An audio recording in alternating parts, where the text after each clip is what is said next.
Olá, meus queridos, a paz do Senhor Jesus. Vamos continuar agora com o assunto dos dons espirituais. Eu vou falar rapidinho sobre um ponto importante, fundamental sobre os dons espirituais. Mas antes, deixa o seu joinha aí. Eu esqueço de falar, eu falo no final. Agora eu estou aprendendo. Falar no início. Confere se você está inscrito no canal, né? E se tiver inscrito, confere se você está ali, ativou o sininho para receber todas as notificações. Convido você também a conhecer o nosso canal no Telegram e nosso canal no WhatsApp para a gente poder enviar para vocês notificações lá. Vou deixar tudo aqui na descrição desse vídeo e também no primeiro comentário aqui fixado, tá bom? Vamos lá. Os dons são ferramentas. O que são ferramentas, né? Toda construção, plantação, qualquer atividade assim que você propõe edificar ou produzir alguma coisa, ela precisa de pelo menos 3 elementos, né? Ela precisa de material, precisa de um trabalhador e precisa de ferramentas. Então, vamos entender como é que isso aí acontece no mundo espiritual. Cada cristão foi chamado para ser um trabalhador, tá? Você vai ver assim, Jesus vai falar em Mateus 9, versos 37 e 38. Jesus disse aos seus discípulos: a seara é grande, né?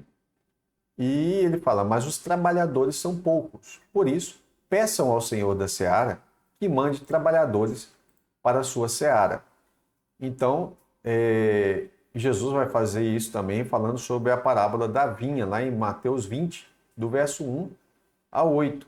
Né? Ele fala lá dos trabalhadores.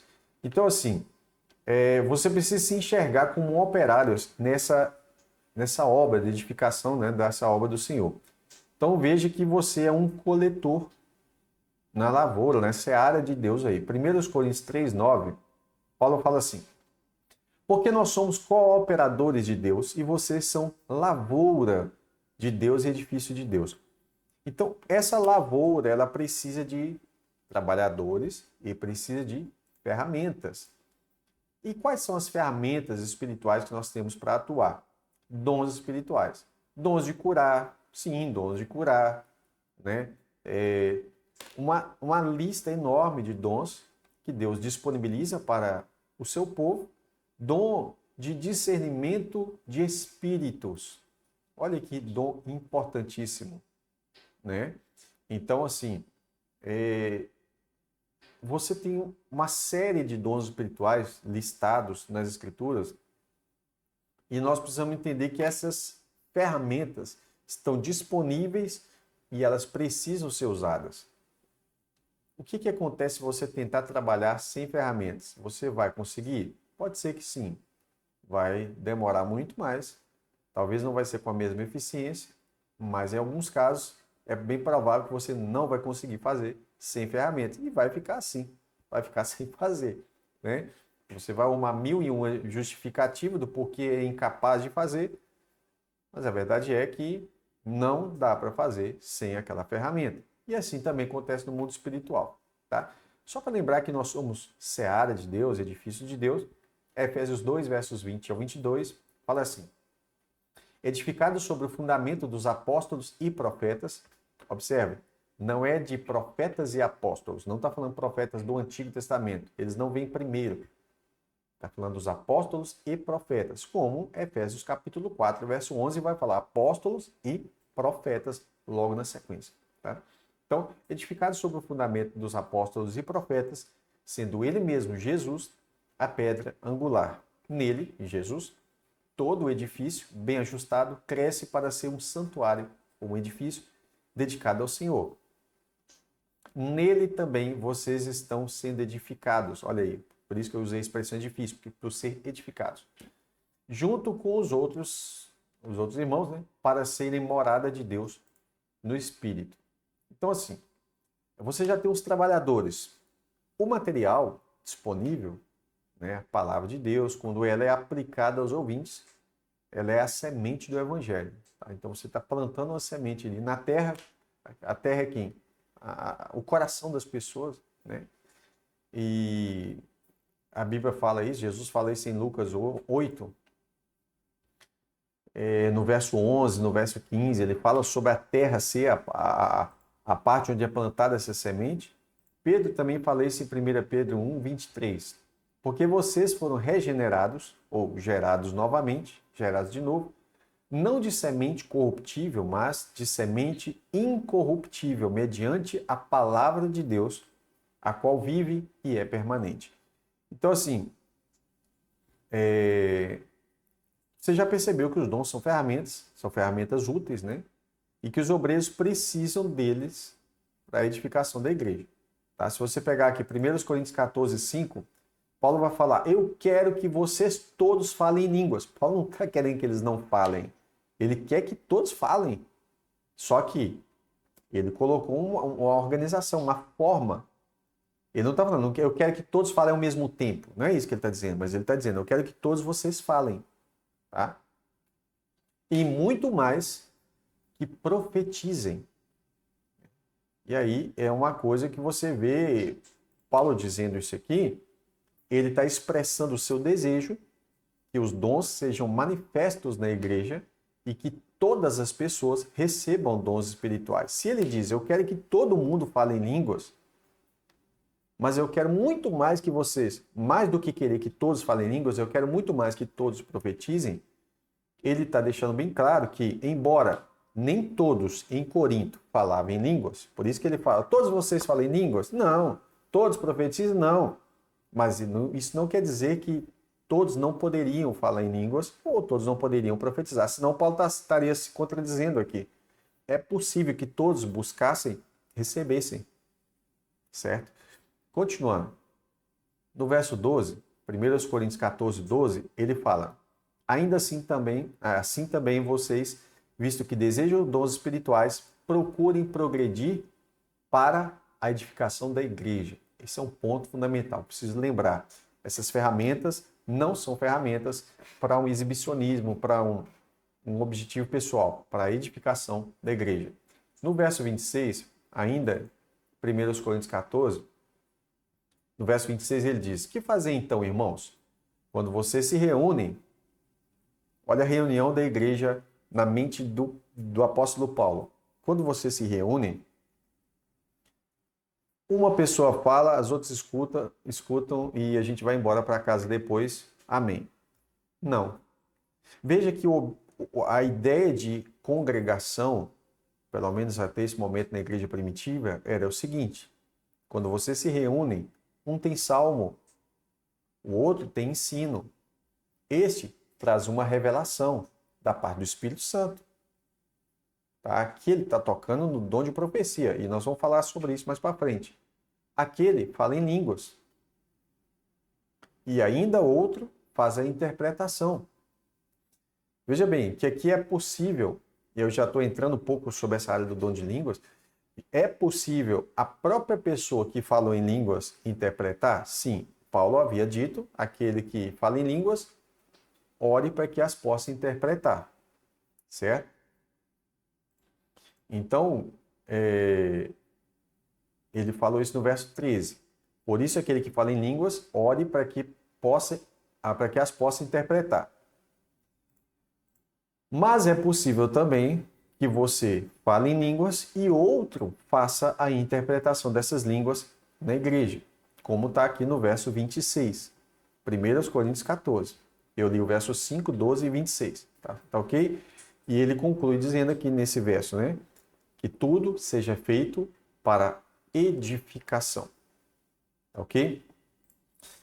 Eu quero ler aí num texto de Romanos 14, 19, que diz assim, assim, pois, sigamos as coisas que contribuem para a paz e também as que são para a edificação mútua. Espera aí, Paulo sabe muito bem que os dons são para edificação mútua. De que ele está falando aqui? Busquem as coisas que contribuem para a paz, sigam essas coisas, e também as que são para edificação mútua. O contexto, ele está falando de não destruir o seu irmão por causa de comida, bebidas, sábados e tudo mais. Tudo bem, eu sei disso. Mas ele está falando, vamos seguir as coisas que levam à paz, que é o contexto aí, e a edificação mútua. Os dons espirituais, por exemplo, é uma das coisas que é para edificação mútua, né? 1 Coríntios 15, Romanos 15, verso 2.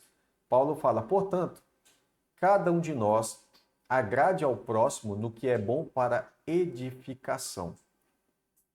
Então, nós não devemos agradar nós mesmos. Ele ainda está naquele contexto de alguém ficar desagradando o outro por causa de comida e bebida, sábados, etc e tal. Que alguns achavam que não podia comer carne e toda essa questão. Mas ele ainda fala que o propósito da vida cristã não é agradar nós mesmos. Ou seja, você não deve simplesmente falar, eu quero falar em línguas porque eu acho gostoso. Não, ele tem que ter o propósito de edificar os seus irmãos, pelo menos quando você não estiver orando sozinho, mas você estiver orando na congregação, o propósito tem que ser para edificação mútua, tá ok? 1 Coríntios 12, verso 7, estou lendo aqui esse verso especificamente na ACF, Almeida Corrigida Fiel, está escrito assim, a manifestação do Espírito é dada a cada um para o que for útil. Ou seja, é para uma utilidade, não é para simplesmente para enfeite. É claro que os dons também servem como adorno, né, na igreja, como uma espécie de um enfeite, porque é muito lindo a igreja ter os dons e exercer os dons de maneira correta. Mas o propósito principal é para que ele seja útil. Então, a manifestação do Espírito é dada a cada um para o que for útil. Utilidade é uma coisa que a gente não pode tirar isso da nossa mente. E assim, se nós estamos falando que um dom é ferramenta, e ele é ferramenta, ele tem que ter utilidade. Uma ferramenta não pode ter só um aspecto estético, ela tem que ser útil, certo? Então, assim, eu queria concluir com. Eu escrevi um pensamento sobre isso aqui, que é o seguinte: sem a manifestação dos dons espirituais, sem a manifestação dos dons espirituais, a igreja trabalhará muito com suas habilidades manuais. É um trabalhador que está trabalhando sem a ferramenta. Como eu falei, ele pode conseguir algum êxito, ele pode ter métodos e várias coisas, mas ele vai trabalhar muito e até pode alcançar uma certa relevância social, mas sem grande eficiência na esfera espiritual, certo?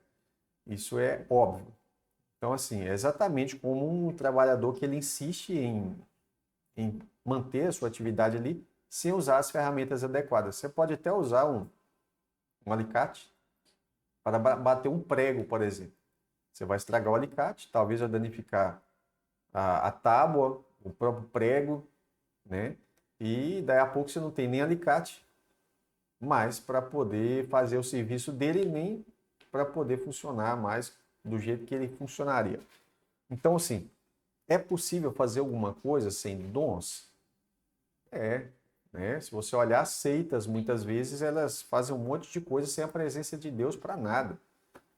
Então, elas conseguem encher, elas conseguem fazer um trabalho manual, tudo que é possível o ser humano fazer sem a necessidade de uma intervenção divina imediata, qualquer um faz.